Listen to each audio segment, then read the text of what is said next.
দাবি হলো শেখ হাসিনা সহ এই সরকারের পতন এবং চাকরিবাদের তাকে পদত্যাগ করতে হবে, বিচারের আওতায় আনতে হবে।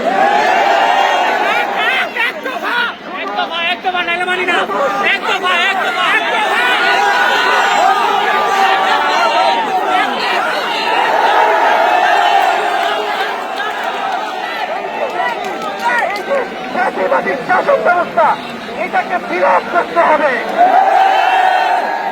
আমরা এমন একটি বাংলাদেশ গঠন করতে চাই, যেখানে আর কখনোই কোন ধরনের সৈন্যতন্ত্র, কোন ধরনের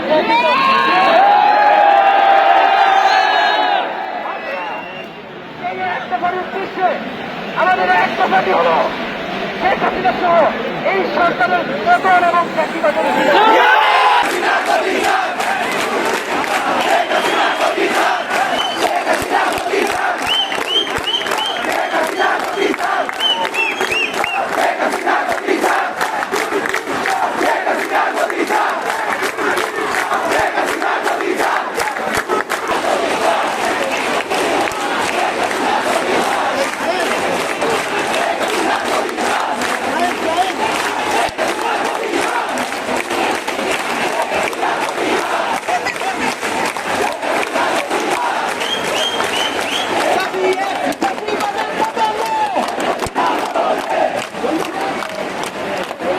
রাজপথে আমাদের বিস্ফোরণ অবস্থান কর্মসূচিও পাশাপাশি